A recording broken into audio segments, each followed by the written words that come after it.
Jesús afirmó que al partir no nos dejaría solos, sino que el Espíritu Santo quedaría con nosotros.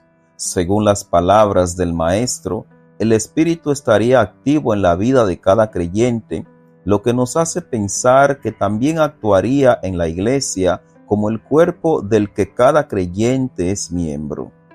Una lectura del libro de los Hechos en su capítulo 2 nos hace ver que esa promesa se cumplió el día de Pentecostés. Realmente el Espíritu Santo descendió y al llegar comenzó a ser maestro de aquellos que necesitaban ser enseñados. Quiso ser también defensor de los que fueron llevados a los tribunales a causa de la predicación de la nueva fe. Se dispuso a consolar a quienes lloraban por haber perdido un ser querido en las persecuciones que desencadenó el Estado contra los cristianos, y también convenció a los que escucharon la proclamación de una fe que era por demás extraña para los que la vieron nacer y crecer. Pero el Espíritu Santo también trajo entre sus gratas bendiciones los dones que hasta hoy han sido de indescriptible utilidad para el pueblo del Señor. De esa forma demostró el Padre que ciertamente no estaríamos ni actuaríamos solos, ya que el Espíritu Santo, además de acompañar a la Iglesia, también la estaba dotando de las herramientas necesarias para su edificación y para el cumplimiento de la misión cristiana en el mundo. La efectividad de los dones del Espíritu es tan evidente que la Iglesia no necesita estar llena de altos pensadores para darse cuenta de que sin ellos le sería imposible edificarse y cumplir la misión que le ha sido encomendada por el mismo Cristo que prometió el Consolador. El asunto se puede comparar con las grandes autopistas y túneles que se construyen hoy en las ciudades. Es posible que haya ingenieros y arquitectos expertos, pero les sería casi imposible lograrlo con tal rapidez y nitidez si no consiguiesen las herramientas necesarias. Pero preguntémonos también por un momento, ¿a quién no ha encantado la forma en que un hermano o una hermana se entrega a la predicación, al servicio, a la enseñanza, a la evangelización o a cualquier otra área del quehacer de la Iglesia del Señor? ¿No hemos quedado pasmados por la calidad y la belleza de lo que hacen aquellos y aquellas con quienes vivimos nuestra común fe, mientras nos sorprende también el singular resultado del trabajo de aquellos que comparten nuestra misma naturaleza pecadora e imperfecta, pero a la vez la pasión por el trabajo del Señor? Ningún miembro del cuerpo de Cristo negará jamás que de gran estima es el trabajo de quienes se encargan de educar a los adolescentes de la Iglesia. Muy pocos no reconocerán la encomiable labor que llevan a cabo quienes se dan completa o parcialmente a la consolación. Por grande que sea la mezquindad de algunos, difícilmente se atrevan a negar el valor de los que se dedican a visitar a los enfermos. Pocos líderes responsables no reconocerían a aquellas ancianas que constantemente oran por la juventud de la Iglesia. Sin lugar a dudas, a cada cristiano, Dios a través del Espíritu ha dotado al menos de un don con el que contribuye tanto a la edificación de la Iglesia como al cumplimiento de la misión cristiana en el mundo. Está comprobado que, como dice Christian Schwarz en su libro El ABC del desarrollo natural de la Iglesia, cuando la Iglesia ejecuta sus dones, no trabaja con su propia fuerza, sino que el Espíritu Santo es quien obra. Y aunque cada hermano sea una persona normal, la congregación puede lograr cosas extraordinarias. Es por eso que muchas congregaciones pequeñas y pobres logran hacer proezas de las que todos nos sorprendemos mientras miramos con alegría cómo Dios está garantizando la construcción de su reino en el mundo. ¿No es esta la obra de un Dios de orden? ¿No es evidente que estamos frente a un Dios que al amarnos tanto, no solamente nos concede el privilegio de participar con Él en la construcción de su reino, sino que también nos provee de las herramientas que necesitamos para tan honorable labor? Dicho esto, preguntémonos de dónde viene la palabra dones que usamos en el día de hoy. De 17 veces que en el Nuevo Testamento se emplea el vocablo dones, en el contexto que nos ocupa, 16 se encuentran en la literatura paulina y una en los escritos de Pedro. El término griego que está detrás de esta palabra es el sustantivo carismata, que significa don de gracia, y está relacionado con el verbo charizomai, traducido comúnmente como dar algo de forma generosa. Ambas palabras comparten la raíz charis, que significa gracia en el griego clásico.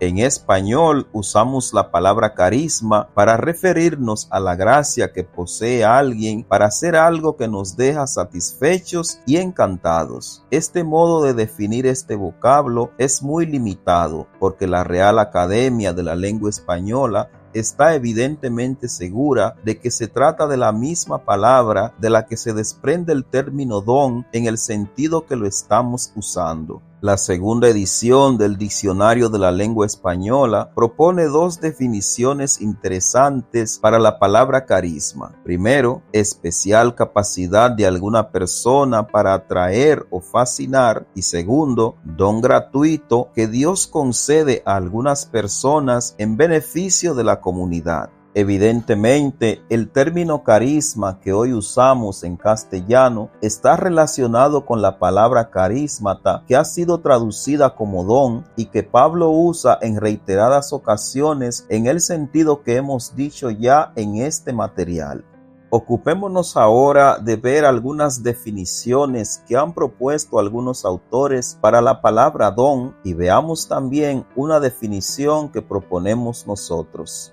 Por ejemplo, para el reconocido evangelista Billy Graham, en su libro El Espíritu Santo, los dones son manifestaciones de gracia. Para el doctor Samuel Grano de Oro, en su texto Los Hechos del Espíritu Santo, son habilidades que han sido dadas por el Espíritu Santo con el propósito de construir la comunidad de la iglesia para la obra del Espíritu en la comunidad que rodea a la iglesia y a sus creyentes. Por su lado, David Pirches, en su libro Spiritual Gifts in the Local Church, dice que los dones son la expresión de la gracia de Dios obrando primordialmente en la iglesia y son además manifestaciones sobrenaturales del poder de Dios que Él dispensa para el bien común. Aunque las tres definiciones anteriores tienen ligeras diferencias, todas coinciden en dos elementos. Primero, en que los dones son otorgados por el Espíritu Santo. Y segundo, que los dones son para el bien de la iglesia. Propongamos ahora nuestra definición. Para nosotros, los dones del Espíritu son herramientas que da el Señor a través del Espíritu Santo a los hermanos a fin de que la iglesia sea fortalecida y preparada para el cumplimiento de la misión cristiana en el mundo. Es importante destacar que la Iglesia Católica Romana concibe los dones como regalos de Dios al hombre que nos capacitan para vivir la vida de Dios que recibimos el día de nuestro bautismo. Coloca bajo esta nominación la sabiduría, la inteligencia, el consejo, la fortaleza, la ciencia, la piedad y el temor a Dios. Y afirma que todos los cristianos poseen estos 7 dones. Estos constituyen disposiciones permanentes que hacen al hombre dócil para seguir los impulsos del Espíritu Santo. El catolicismo romano llama carismas a todos aquellos que aparecen en las listas propuestas por Pablo y los define como gracias especiales del Espíritu Santo que tienen directa o indirectamente una función eclesial, que están dados para la edificación de la iglesia, el bien de los hombres y las necesidades del mundo. Note que aunque existe una seria diferencia en la nominación, compartimos la idea de que los carismas son para edificar la iglesia y para el cumplimiento de la misión cristiana en el mundo.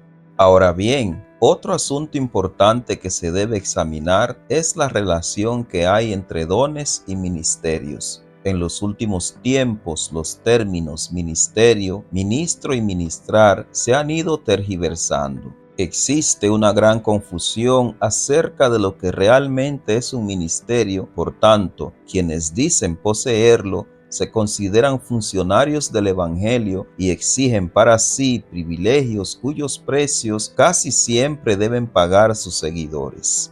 Sin embargo, un ministro no es más que un servidor, alguien que ha sido puesto en un lugar para que use sus facultades a beneficio de los que esperan en él. Por ejemplo, en algunos países democráticos se habla del ministro de Educación para referirse al servidor público que garantiza los servicios de educación en nombre del Estado. De esa misma forma, se espera que quienes dirigen determinados ministerios cristianos representen el reino de Dios con lo que hacen. Así que los cristianos que poseen dones tienen también un ministerio que desarrollar con estos dones. Están llamados a servir con sus carismas. Están compelidos a hacer lo que se les ha encomendado, pensando siempre en dos cosas importantes. En primer lugar, que no somos superiores a nuestros hermanos, es decir, fuimos creados en esa condición de igualdad que pone de manifiesto la justicia de Dios. Hemos sido formados todos de la misma materia prima y en cada uno está impresa la imagen del Señor. Esa imagen que no solamente nos convierte en seres necesitados de una comunicación con la deidad, sino que también nos alista para servir en nombre de esa deidad a nuestros semejantes. Cuando los cristianos olvidamos esta realidad, resulta fácil ceder a la tentación de creernos especiales entre nuestros hermanos. Es eso lo que probablemente ha llevado a muchos a adjudicarse títulos como los de apóstol y profeta, no porque en la mayoría de ellos existe el deseo de cumplir las funciones de ese ministerio al que aspiran, es más bien por el anhelo de poseer privilegios desmedidos. En segundo lugar,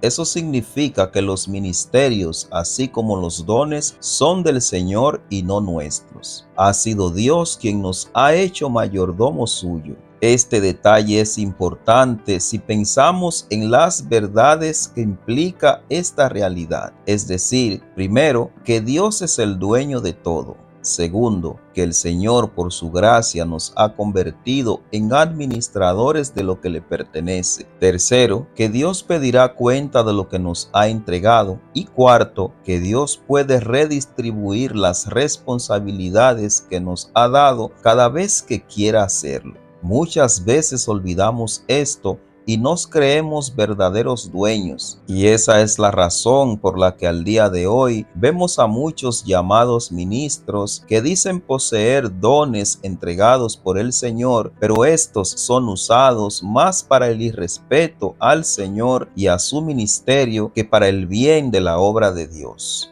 Es necesario entonces buscar de nuevo en la Biblia y enterarnos del sentido correcto del ministerio que se nos ha dado y el don que poseemos para desarrollarlo, procurando hacerlo para la gloria de Dios, pues a fin de cuentas, hasta nosotros le pertenecemos a Él, y de ese mismo modo usar ese don y emplear ese ministerio al servicio de la humanidad. Solamente así los carismas y los ministerios de la Iglesia tienen sentido.